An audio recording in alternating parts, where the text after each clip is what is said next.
Hello friends, कैसे हैं आप सब लोग। स्वागत है आपका एक बार फिर से मेरे चैनल एजुकेशन विद गौरव में। तो फ्रेंड्स, हम उत्तराखंड एलटी पैडागोजी के लिए तैयारी कर रहे हैं। उसके संबंध में थ्योरी जो मैं आपको पहले ही करवा चुका हूं, और एमसीक्यूज़ भी मैं लगभग आपके 8 या 10 टेस्ट करवा चुका हूं। ओके, तो ये आपके बीच में एक नया टेस्ट लेकर मैं फिर से हाजिर हूँ। तो फ्रेंड्स, इस वीडियो के अंदर जो है हम काफ़ी इंपॉर्टेंट डिस्कशन करने वाले हैं बेसिकली।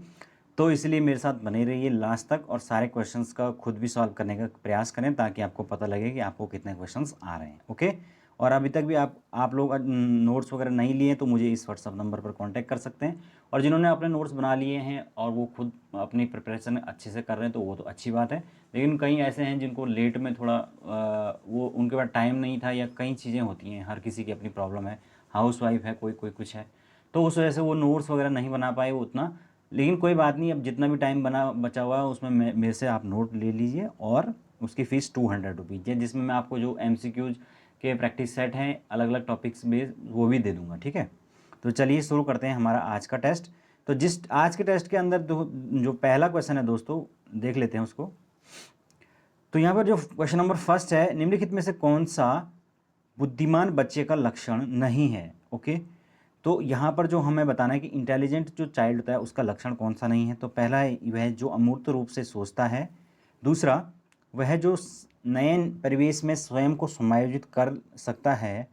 वह जो लंबे निबंधों को रटने की क्षमता रखता है। और वह जो प्रभावपूर्ण एवं उचित तरीके से संप्रेषण करने की क्षमता रखता है। तो यहाँ पर जो राइट आंसर है वो ऑप्शन सी है, क्योंकि रटने की क्षमता तो किसी भी प्रकार के इंटेलिजेंस का सबूत नहीं है। अगला देखिए, निम्नलिखित में से कौन सा विद्यार्थियों में सृजनात्मकता यानी कि क्रिएटिविटी का पोषण करता है। पहला है विद्यालयी जीवन के प्रारंभ से उपलब्धि के लक्ष्यों पर बल देना। दूसरा, परीक्षा में अच्छे अंकों के लिए विद्यार्थियों की कोचिंग करना। और तीसरा है अच्छी शिक्षा के व्यवहारिक मूल्यों के लिए विद्यार्थियों का शिक्षण। एंड लास्ट ऑप्शन है आपके पास, प्रत्येक शिक्षार्थी की अंतर्जात प्रतिभाओं का पोषण करने एवं प्रश्न करने के अवसर उसको उपलब्ध कराना। तो बताइए सबसे ज़्यादा सुटेबल कौन सा लग रहा है इसमें। Option D. ओके, क्योंकि यहाँ पर उसकी प्रतिभाओं का पोषण करने और उसको अवसर प्रदान कराने की बात हुई, तो इसीलिए सबसे ज़्यादा क्रिएटिव तभी होगा बच्चा जब उसको अवसर प्रदान किए जाएंगे। ठीक है, इसलिए ये ऑप्शन बिल्कुल सही है। चलिए आगे चलते हैं। नेक्स्ट देखिए अगला क्वेश्चन। अगले क्वेश्चन के अंदर वो कह रहा है डैश प्रतिभाशाली होने का संकेत नहीं है। क्या नहीं है? अभिव्यक्ति में नवीनता, जिज्ञासा, सृजनात्मक विचार, या दूसरों के साथ झगड़ना। तो यहाँ पर जो सीधा सीधा राइट आंसर ऑप्शन डी हो जाएगा। नेक्स्ट, 5वीं कक्षा के दृष्टि बाधित विद्यार्थी यानी कि जो डिसेबल्ड हैं, ये जो आइज डिसेबल्ड बच्चा है अगर 5वीं कक्षा का, के साथ कक्षा में सामान्य रूप से व्यवहार किया जाना चाहिए और श्रव्य सीढ़ी के माध्यम से सहायता उपलब्ध करानी चाहिए। या बी कह रहा है कि 7 कक्षा में विशेष व्यवहार किया जाना चाहिए। सी कहता है कि को निचले स्तर के कार्य की छूट मिलनी चाहिए। और डी के माता पिता और मित्रों द्वारा उसे दैनिक कार्यों को करने में सहायता प्रदान की जानी चाहिए। तो यहाँ पर जो सही उत्तर है वो ऑप्शन फर्स्ट है, समावेशी शिक्षा के अंतर्गत ये क्वेश्चन आता है। ठीक है, नेक्स्ट देखिए, सृजनात्मक शिक्षार्थी वह है जो ड्राइंग एंड पेंटिंग में बहुत विलक्षण है। बी है बहुत बुद्धिमान है। सी परीक्षा में हर बार अच्छे अंक प्राप्त करने के योग्य है। और डी पार्श्व या लिटरल चिंतन या समस्या समाधान में अच्छा है। तो यहाँ पर जो राइट आंसर होगा दोस्तों वो ऑप्शन डी हो जाएगा, क्योंकि वो लिटरल जो थिंकिंग है यानी कि वो हर तरह से थिंक कर सकता है। ठीक है ना, और साथ के साथ समस्या समाधान की उसके अंदर योग्यता है, तो यही क्रिएटिविटी होती है। नेक्स्ट, सृजनात्मक उत्तरों के लिए क्या आवश्यक है? प्रत्यक्ष शिक्षण एवं प्रत्यक्ष प्रश्न। बी है विषय वस्तु आधारित प्रश्न। सी मुक्त उत्तर वाले प्रश्न। या डी कहता है एक अत्यंत अनुशासित कक्षा। ठीक है, तो फ्रेंड्स यहाँ पर जो राइट आंसर होगा वो ऑप्शन सी हो जाएगा, मुक्त उत्तर वाले प्रश्न, यानी जिसमें आप फ्रीली अपने आप को एक्सप्रेस कर पाएँ उस प्रकार के क्वेश्चंस।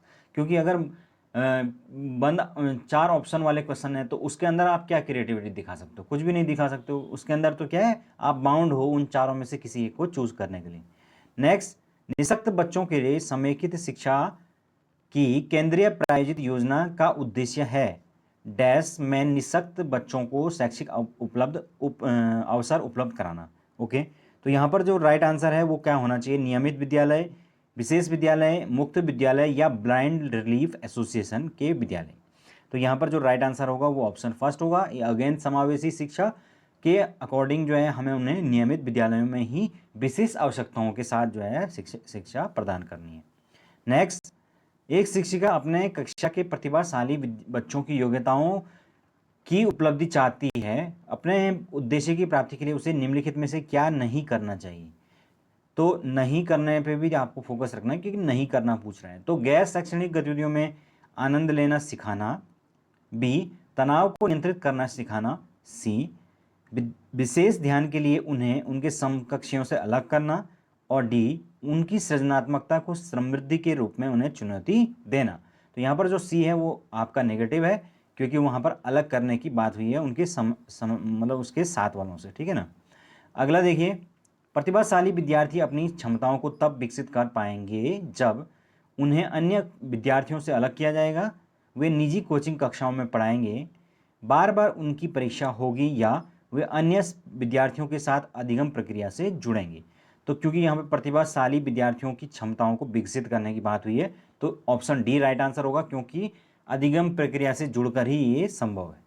नेक्स्ट है, सृजनात्मकता मुख्य रूप से संबंधित है। तो क्रिएटिविटी या सृजनात्मकता किससे संबंधित है? अभिसारी चिंतन से संबंधित है, अपसारी से संबंधित है, मॉडलिंग से या अनुकरण से, हमें ये बताना है। ओके, तो यहाँ पर दोस्तों जो राइट आंसर है वो ऑप्शन क्वेश्चन नंबर 10 में आत्मनिर्भर होते हैं या शिक्षकों से स्वतंत्र होते हैं। अगला है स्वभाव से अंतर्मुखी होते हैं, या डी है अपनी आवश्यकताओं को दृढ़तापूर्वक नहीं कह पाते। तो यहाँ पर जो राइट आंसर होना चाहिए वो ऑप्शन फर्स्ट ही होना चाहिए क्योंकि वो यहाँ पर बात हो रही है कि वे अपने निर्णयों में आत्मनिर्भर होते हैं। तो जाहिर सी बात है ये प्रतिभाशाली विद्यार्थियों की विशेषता है। नेक्स्ट, विद्यालय में नियमित उपस्थिति के लिए वंचित बच्चों को प्रोत्साहित करने का निम्नलिखित में से कौन सा तरीका सर्वाधिक उपयुक्त होगा? ठीक है, तो बात हो रही है विद्यालय में नियमित अगर हमें उपस्थिति चाहिए तो जो वंचित बच्चे हैं उनको प्रोत्साहित करना है। तो क्या कर सकते हैं? बच्चों को आकर्षित करने के लिए प्रतिदिन 5 रुपये की छूट दे सकते हैं या 5 रुपये उनको गिफ्ट दे सकते हैं। आवासीय विद्यालय खोलना। सी है बच्चों को विद्यालय आने की अनुमति न देने को कानूनी रूप से दंडनीय अपराध बना देना, या विद्यालय द्वारा बच्चों को एकत्रित करने वाले एक व्यक्ति को नियुक्त किया जाए जो प्रतिदिन घरों से बच्चों को लेकर आए। ठीक है, तो यहाँ पर बात हो रही है सबसे ज़्यादा कौन सा उपयुक्त होगा, तो राइट आंसर ऑप्शन बी हो जाएगा। ओके, सबसे बढ़िया तो यही है कि उनके लिए हॉस्टल खोले जाएं और जहाँ पर वो बच्चे वहीं पर रहें, वहीं पे खाएं, फ्री में उनको सब कुछ मिले और वो अपनी एजुकेशन को कर पाएं। नेक्स्ट, प्रतिभाशाली जो बच्चे हैं के संदर्भ में संवर्धन का क्या अर्थ है? तो संवर्धन यानी कि विकास, किसी चीज़ का मतलब उसको एनरिच करना, संवर्धन करना। तो शैक्षिक गतिविधियों के संपादन में संवर्धन करना, सह शैक्षिक गतिविधियों के संपादन की गति को बढ़ाना। सी है ऐसे विद्यार्थियों को वर्तमान स्तर या ग्रेड को छोड़कर अगले उच्च स्तर या ग्रेड में प्रोन्नत करना, या आकलन की प्रक्रिया का संवर्धन करना। तो कौन सा होगा राइट आंसर? तो यहाँ पर जो सही उत्तर है दोस्तों वो ऑप्शन सी हो जाएगा। विद्यार्थियों को वर्तमान ग्रेड को छोड़कर अगले ग्रेड पर प्रोन्नत करना प्रतिभाशाली बच्चों के संदर्भ में संवर्धन का अर्थ है। ओके, अगला देखिए, प्रतिभाशाली विद्यार्थियों के लिए निम्नलिखित में से कौन सी गतिविधि सर्वाधिक उपयुक्त है? तो 5 पाठों के अंत में दिए गए अभ्यास को एक बार में हल करना, शिक्षक दिवस पर कक्षा को पढ़ाना, अभी हाल ही में हुए स्कूल मैच का प्रतिवेदन लिखना, या दी गई संकल्पनाओं के आधार पर मौलिक नाटक लिखना। तो यहाँ पर देखिए प्रतिभाशाली बच्चा सबसे ज़्यादा क्रिएटिविटी दिखा सकता है इसमें ऑप्शन डी में, जब वो किसी संकल्पना यानी कॉन्सेप्ट पर एक मौलिक नाटक या कुछ उसके ऊपर डिस्क्रिप्शन लिखेगा। नेक्स्ट, प्रतिभाशाली बच्चे सामान्यतः शारीरिक रूप से कमज़ोर होते हैं और सामाजिक अंतःक्रिया में अच्छे नहीं होते हैं। बी है सामान्यतः अपने शिक्षकों को पसंद नहीं करते हैं। सी बिना किसी सहायता के अपने सामर्थ्य का पूर्ण विकास करते हैं, या डी मानव के लिए महत्वपूर्ण किसी भी छात्र में अस्वभावतः अच्छा निष्पादन करते हैं। तो बताइए इसका राइट आंसर क्या होगा? तो यहाँ पर सही उत्तर है ऑप्शन सी, बिना किसी सहायता के अपने पूर्ण सामर्थ्य का पूर्ण विकास करते हैं। ठीक है, नेक्स्ट, प्रतिभाशाली विद्यार्थी को ऐसे सहयोग की आवश्यकता होती है जो सामान्यतः विद्यालयों में द्वारा उपलब्ध नहीं कराए जाते हैं। बी है शिक्षक के बिना अपने अध्ययन को व्यवस्थित कर लेते हैं। सी अन्य विद्यार्थियों के लिए अच्छे मॉडल बन सकते हैं। और डी अधिगम नियोग्यता नहीं हो सकती है। तो यहाँ पर जो राइट आंसर है वो ऑप्शन फर्स्ट ही है, क्योंकि उन्हें भी जो है वो कुछ ऐसे सहयोग की आवश्यकता होती है जो सामान्य विद्यार्थियों के अंदर विद्यालय में उपलब्ध नहीं होते हैं, यानी कि उनकी कुछ विशेष आवश्यकताएं होती हैं। ओके, इनको हम क्या कहते हैं, विशेष आवश्यकता वाले बच्चे भी कहते हैं। अगला देखिए, डैश के कारण प्रतिभाशालिता होती है। तो आनुवंशिक संरचना के कारण होती है, पर्यावरण अभिप्रेरणा, ए और बी का संयोजन, या मनोसामाजिक कारक। तो यहाँ पर तो ये कई बार मैं बता चुका हूँ, ऑप्शन सी राइट आंसर होगा। हमेशा जो प्रतिभाशालिता होती है या कोई भी चीज़ व्यक्ति के अंदर होती है, व्यक्तित्व हो गया या उसके संबंध में जो उसके गुण होते हैं, ये सभी आपके आनुवंशिकता और वातावरण का मिश्रण होते हैं। अगला देखिए, प्रतिभाशाली शिक्षार्थी डैश हैं। तो प्रतिभाशाली जो शिक्षार्थी हैं वो अभिसारी चिंतक होते हैं, अपसारी होते हैं, बहिर्मुखी होते हैं, या बहुत परिश्रमी होते हैं। क्या होते हैं? यहाँ पर जो सही उत्तर है दोस्तों वो है ऑप्शन बी, अपसारी चिंतक। ठीक है, निम्नलिखित में से कौन सा विकासात्मक विकास का उदाहरण नहीं है? तो ये पहला है यहाँ पर आत्मविमोह, दूसरा प्रमस्तिष्क घात, सी है पर अभिघातक घातज तनाव, और डी है न्यून अवधान सक्रिय विकार। ओके, तो विकासात्मक विकार की बात हो रही है यहाँ पर। तो यहाँ पर विकार यानी कि किसी प्रकार का डिसऑर्डर, तो उसका उदाहरण यहाँ पर ऑप्शन सी नहीं है, बाकी सारे के सारे आपके विकासात्मक विकार के अंदर आते हैं। अगला देखिए, निम्नलिखित में से कौन सा प्रतिभाशाली अभिगमकर्ताओं के लिए क्या समुचित है? ओके, तो पहला है वे अन्य को भी कुशल प्रभावी बनाते हैं तथा सहयोगी अधिगम के लिए आवश्यक है। बी है वे सदैव अन्यों का नेतृत्व करते हैं और कक्षा में अतिरिक्त उत्तरदायित्व ग्रहण करते हैं।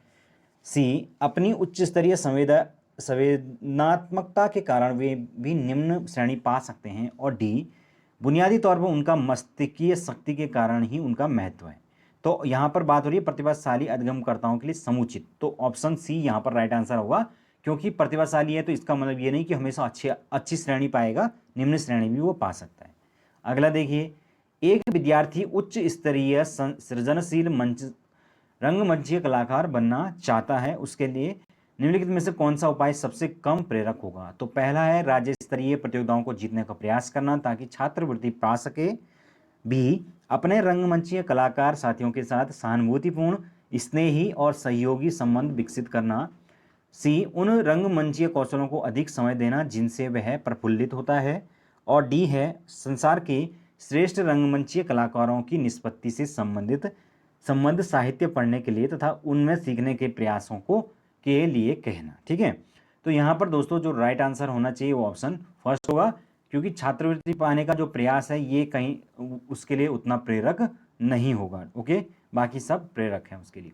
नेक्स्ट, निम्नलिखित में से कौन सा प्रदत्त कार्य यानी कि प्रोजेक्ट वर्क प्रतिभाशाली विद्यार्थी के लिए उपयुक्त है? पहला है अन्य विद्यार्थियों की तुलना में समान प्रकार के परंतु अपेक्षाकृत अधिक अभ्यास करना। बी उसे अपने समवयस्की छात्रों को अनुशिक्षण देने के लिए कहना ताकि उसकी शक्तियों को दिशा मिल सके। सी है विभिन्न विषयों को ध्यान में रखते हुए एक विज्ञान की एक नई आदर्शात्मक पुस्तक का निर्माण करना। और डी संपूर्ण कक्षा की उपेक्षा उसे अपनी पाठ्य पुस्तक को शीघ्र समाप्त कर देना चाहिए। तो यहाँ पर जो ऑप्शन सी जो है वो सबसे सूटेबल यहाँ पर हो जाएगा, उसे एक विज्ञान की एक नई आदर्शात्मक पुस्तक को निर्माण करना चाहिए। ठीक है ना, क्योंकि प्रदत्त कार्य की बात हुई है तो उसी की बात हो रही है प्रोजेक्ट वर्क में। पर प्रभावपूर्णता, व्याख्या, मौलिकता और लचीलापन डैश के साथ संबंधित हैं। तो किसके साथ हैं? ये सारे के सारे प्रतिभा के साथ संबंधित हैं, टैलेंट के साथ। ठीक है ना। नेक्स्ट, प्रतिभाशाली शिक्षार्थियों को डैश से जुड़े प्रश्नों पर अधिक स्मरण देने के लिए कहा जा सकता है। तो किससे जुड़े हुए? डैश में क्या आएगा यहाँ पर? स्मरण, समझ, सृजन या विश्लेषण। तो यहाँ पर सृजन आएगा, सर्जन नहीं है, सृजन है, क्रिएटिविटी यानी जी। ठीक है ना। नेक्स्ट, अगला देखिए, रेंजुएली प्रतिभाशाली की अपनी डैश परिभाषा के लिए जाने जाते हैं। तो वो अपनी प्रतिभा की जो तीव्रता या परिभाषा है उसके लिए जाने जाते हैं। ऑप्शन सी इसका राइट आंसर है। नेक्स्ट, प्रतिभाशाली जो विद्यार्थी हैं उनके लिए अभिक्षमता को कौशल के रूप में समझना सही है। बी है, प्रगति के निरीक्षण करने की आवश्यकता नहीं है। सी, शिक्षण को अनुकूलन करना चाहिए जैसे शिक्षार्थी में बदलाव आता है। और डी, शिक्षक को पहल करनी चाहिए और समस्या समाधान में मुख्य भूमिका निभानी चाहिए। तो यहाँ पर जो राइट आंसर है उस ऑप्शन सी हो जाएगा, शिक्षक को अनुकूलन करना चाहिए जैसे कि शिक्षार्थी में बदलाव आते हैं। नेक्स्ट है, अध्यापक के दृष्टिकोण से प्रतिभाशाली किसका संयोजन है? तो यहाँ पर देखिए, उच्च प्रेरणा, उच्च वचनबद्धता, उच्च क्षमता। बी है उच्च योग्यता, उच्च क्षमता, उच्च वचनबद्धता। सी है उच्च क्षमता, उच्च सृजनात्मकता या उच्च स्मरण शक्ति। और डी है उच्च योग्यता, उच्च सृजनात्मकता या उच्च वचनबद्धता। तो यहाँ पर जो सबसे प्रभावशाली संयोजन है वो ऑप्शन डी है, उच्च योग्यता होती है, फिर उच्च सृजनात्मकता होती है और उच्च वचनबद्धता होती है। ओके, ये मतलब प्रतिभाशाली का संयोजन है। नेक्स्ट, निम्नलिखित में से कौन सा तरीका अध्यापिका के द्वारा एक सृजनात्मक बच्चे की पहचान के लिए सर्वाधिक उपयुक्त होगा? पहला, यह अवलोकन करना कि बच्ची समूह कार्यों में साथियों के साथ किस प्रकार से प्रतिक्रिया करती है। बी, मानकीकृत बुद्धि परीक्षणों को देना। सी, वस्तुनिष्ठ प्रकार के परीक्षणों को देना। या बच्चे का विस्तृत रूप से अवलोकन करना, विशेष रूप से उस समय जब वो समस्याओं को हल करती। ठीक है, तो यहाँ पर जो राइट आंसर है वो आप समझ चुके होंगे, ऑप्शन डी बिल्कुल सही उत्तर हो जाएगा। अगला देखिए, निम्नलिखित में से कौन सी विशेषताएं प्रतिभाशाली बच्चों की नहीं है? पहला है उच्च स्तर की श्रेणी की मानसिक प्रक्रियाएं। दूसरा, उच्च आत्म क्षमता। तीसरी है निम्न औसतीय मानसिक प्रक्रियाएं। या डी है अंतर्दृष्टिपूर्वक समस्याओं का समाधान करना। तो यहाँ पर जो दोस्तों राइट आंसर हो जाएगा वो ऑप्शन कौन सा होगा? सी। ठीक है ना, निम्न औसत मानसिक प्रक्रियाएं ये प्रतिभाशाली बच्चों का लक्षण नहीं है। बच्चे तब सर्वाधिक सृजनशील होते हैं जब वे किसी गतिविधि में भाग लेते हैं। तो कब कब होते हैं तो ये बताने की ज़रूरत नहीं है। जब वे अपनी रुचि से किसी चीज़ में भाग लेते हैं तो वो ज़्यादा सृजनशील होते हैं। यहाँ पर देखिए नेक्स्ट क्वेश्चन, 140 और उससे ऊपर का जो आईक्यू है वो किस व्यक्ति में होता है? पहला, विलक्षण में। दूसरा, श्रेष्ठ। सी, अत्यंत बुद्धिमान। और डी है इनमें से कोई नहीं। तो यहाँ पर जो आपका जो 140 प्लस आईक्यू वाले हैं वो होते हैं विलक्षण बुद्धि वाले, यानी कि extra ordinary talented. Okay, next, प्रतिभाशाली जो छात्र हैं वो फैसले लेने में स्वतंत्र होते हैं।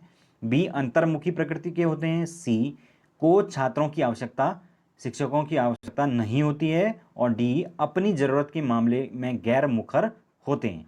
तो यहाँ पर जो सही उत्तर है ऑप्शन कौन सा होगा? समझ गए आप लोग, फर्स्ट यहाँ पर सही उत्तर होगा।